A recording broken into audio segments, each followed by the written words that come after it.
सरकार ने क्या रास्ता निकाला है जिससे गरीबों को बचाया जा सके, या गरीब को कभी ज़रूरत पड़े तो उसके लिए कोई इंतज़ाम इस तरह का हो जहां से वो सस्ते दर पर पैसा ले सके। सर, कन्नौज के ही बीजेपी सांसद सुब्रत पाठक ने कहा है कि जीते जी हम मुसलमानों को आरक्षण लागू नहीं होने देंगे, जरूरत पड़ी तो सरकार भी बर्खास्त कर देंगे। जी देखिए, ये तमाम वो लोग हैं जो हारने जा रहे हैं, और जब देश के प्रधानमंत्री जी की और उत्तर प्रदेश के इतने बड़े प्रदेश के मुख्यमंत्री की भाषा क्या है, अपना विकास नहीं बता रहे हैं।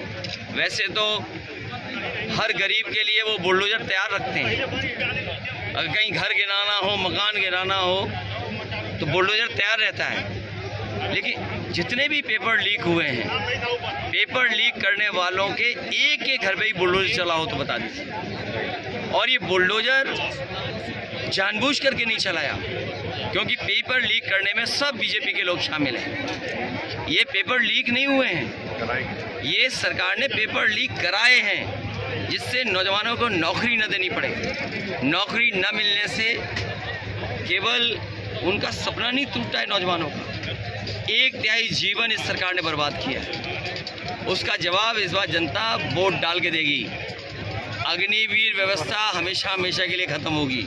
और जो आरक्षण को लेकर के खिलवाड़ करना चाहते थे, मुझे खुशी है इस बात की कि बहुजन समाज के लोगों ने, और ख़ासकर वो लोग जो बाबा साहब भीमराव अम्बेडकर जी के रास्ते पे चलने वाले लोग, उन्होंने संविधान की लड़ाई को अपनी लड़ाई समझ लिया है। वो अपने सम्मान और अपने अधिकार और अपने न्याय की लड़ाई को समझ रहे हैं। इसलिए जो संविधान उनका संजीवनी रहा, उसके लिए एक एक वोट डाल करके वो संविधान बचाने के लिए निकल पड़े। सर, मायावती जी को कह रहे हैं कि आप बी टीम है, वहीं आप आकाश आनंद को लगातार तारीफ कर रहे हैं, क्या है सर इसके पीछे? देखिए, किसी नौजवान ने कोई शुरुआत अच्छी की हो और वो कुछ अपने समाज और विचार को लेकर के चलना चाहता हो, उसी को रोक दिया, पाबंदी लगा दी, तो ये खैर उनका अपनी पार्टी का मसला है। क्योंकि एक नौजवान आगे निकल रहा था, एक उम्र की वजह से मैं उसके पक्ष में हूँ। मान लो अभी इस रैली में एक लड़का आया जो बैरिकेडिंग तोड़ करके निकल के और मेरे मंच तक आ गया। सोचो उसकी चिट्ठी में क्या लिखी थी, वो अग्निवीर व्यवस्था को ख़त्म करना चाहता है। तो सोचो, जो नौजवान तोड़ करके वो हासिल करना चाहता हो नौकरी, तो सोचिए ये गुस्सा है लोगों के अंदर। आपने अग्निवीर आधी अधूरी कर दी, कल को आप इन खाकी वालों की नौकरी 4 साल की 3 साल की कर दोगे। क्या है, आप क्या कर रहे हैं आज से देश के साथ? और फिर जो गांव का नौजवान था, बलिया, गाजीपुर, पूर्वांचल का, ये वो है जो फौज में जाकर के सम्मान की नौकरी करना चाहता था। आपने उसे सम्मान की नौकरी से दूर कर दिया। ये जो पीडीए परिवार है, ये पीडीए और पी से पूर्वांचल, तो पूर्वांचल और पीडीए परिवार और पी से ही प्रोग्रेसिव, एनडीए एन निगेटिव हैं। ये नकारात्मक राजनीति करते हैं। एनडीए मतलब निगेटिव, नकारात्मक राजनीति करते हैं, और जो एन से हैं वो भी नकारात्मक हैं, इसीलिए उनकी भाषा बदल गई। पी प्रोग्रेसिव हैं, पीडीए परिवार सबको साथ लेकर चलने वाले लोग।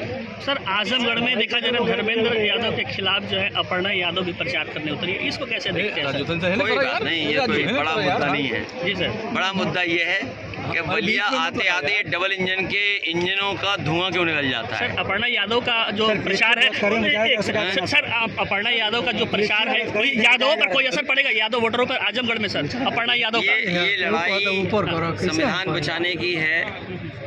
इस पीडीए परिवार के साथ सब जुट गए हैं, और हमारे सनातन जी का नाम तो जानते ही हो ना, जिसकी शुरू अंत है ही नहीं, सनातन। और इन्होंने तो पहले दिन ही चुनाव जीत लिया, उससे बेहतर और कौन चुनाव जीत सकता था? पिछली बार तो रह गए थे, लेकिन इस बार रहने वाले नहीं हैं, इस बार लोकसभा में जाने वाले हैं। बचाया जा रहा है, क्या कहना? बीएचयू बलात्कारियों बचाया जा रहा था। उनकी तस्वीर मुख्यमंत्री के साथ है, तस्वीर बीजेपी वालों के साथ है। अभी इतना बड़ा महिला सम्मेलन किया, लेकिन बीएचयू की बेटी के साथ जो अन्याय हुआ उसको याद ही नहीं आया उन्हें। और सबसे ज़्यादा असुरक्षित महिलाएं और बेटियां अगर कहीं हैं तो बीजेपी की सरकार में। आज ही आपने देखा होगा राजधानी में एक आईएएस परिवार के घर पर चोरी हो गई, डकैती हुई, पत्नी को मार दिया। ये कानून व्यवस्था है। सोचिए, एक आईएएस की पत्नी की हत्या हो जाए उसके घर में, और क्या कह रही है, लॉ एंड ऑर्डर।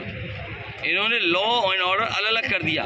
ये लॉ एंड ऑर्डर केवल धर्म के आधार पे देखते हैं, अपने वोट के आधार पे देखते हैं। इससे ज़्यादा अन्याय और इससे ज़्यादा संविधान की धज्जियाँ कभी नहीं उड़ी होंगी जो भारतीय जनता पार्टी की सरकार में उड़ी है। सर, चुनाव के दौरान पेपर आउट, नौकरी मिलेगी, सर, चुनाव के दौरान टर्नआउट और हो ज़्यादा हो। मुझे खुशी है कि बड़े पैमाने पर लोग निकल रहे हैं और सरकार के खिलाफ मतदान कर रहे हैं। सर, चुनाव के दौरान पश्चिम बंगाल में लगातार हिंसा हो रही है जो पुरानी कश्मीर की याद दिला रही है, इसको कैसे देख रहे हैं सर? क्या बोल रहे हो आप, किस दुनिया में चले जाते हो जी, पता नहीं कहाँ चले गए जी।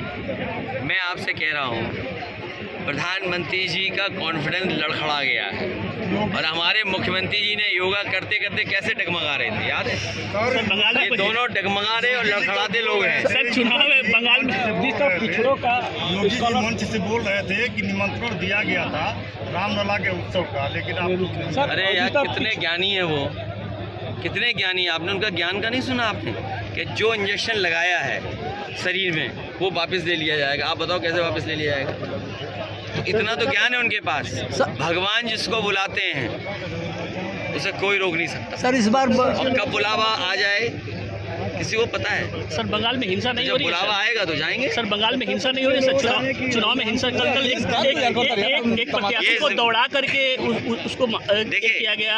आप बताइए, बीजेपी के लोग बूथ कमेटियों को लूट कमेटियां बना रहे थे, लूट बूथ को दौड़ा करके उसको किया गया। आप बताइए, बीजेपी के लोग बूथ कमेटियों को लूट कमेटियां बना रहे थे, लूट बूथ। सोचिए, वो तो रोका गया। यूपी में नहीं देखा आपने? यूपी में जिस तरीके से लूटना चाहते थे, हमें खुशी है अपने कार्यकर्ताओं पे कि जिम्मेदारी से वो खड़े दिखाई दिए।